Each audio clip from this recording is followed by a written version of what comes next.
আসসালামু আলাইকুম সবাইকে। নতুন আরও একটি ভিডিও ব্লগে সবাইকে স্বাগতম। আশা করি সবাই ভালো আছেন, সুস্থ আছেন। তো আজকে আমি রান্না করব রুই মাছের ডিম। রুই মাছের ডিম আমার বাসার সবাই অনেক বেশি পছন্দ করেন, তাই আজকে খুবই অল্প উপকরণে শর্টকাটলি আমি এই রান্নাটা করব। আর এই রান্নাটা অল্প উপকরণে শর্টকাটলি অনেক বেশি ভালো লাগে।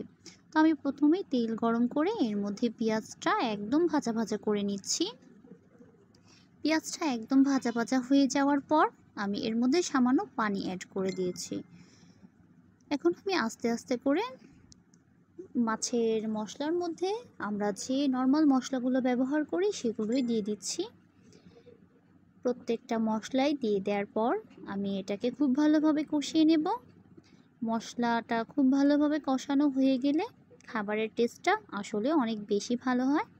তো আমি সবসময় চেষ্টা করি কষানোটা একটু ভালোভাবে কষানোর জন্য। তো আমি খুব ভালোভাবে কষিয়ে নিচ্ছি।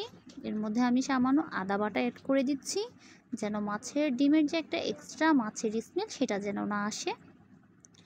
সেটা ভালোভাবে কষিয়ে নেওয়ার পর আমি এর মধ্যে 2টা বড় সাইজের টমেটো দিয়ে দিচ্ছি। টমেটোটা দিয়েও আমি এবার মশলাটাকে খুব ভালোভাবে কষিয়ে নিচ্ছি। মশলাটা যখন খুব ভালোভাবে কষে এসেছে, দেখুন আমি এর মধ্যে মাছের ডিমটা অ্যাড করে দেব। তো টমেটোটা এখন মোটামুটি খুব ভালোভাবেই কষিয়ে গিয়েছে এবং আমি এর মধ্যে রুই মাছের বড় বড় 2টা ডিম অ্যাড করে দিলাম।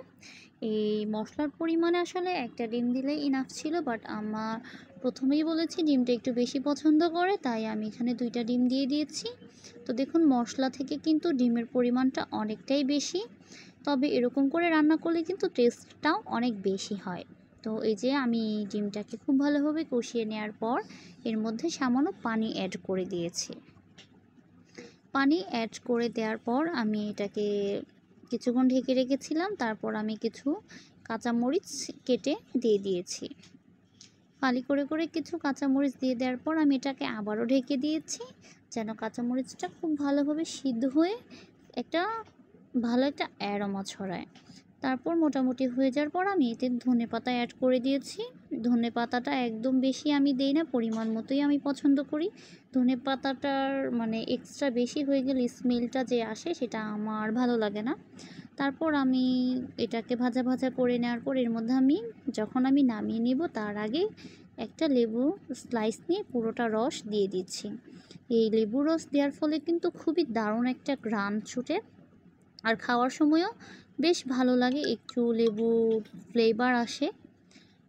তো এই তো আজকের ভিডিও কেমন লাগলো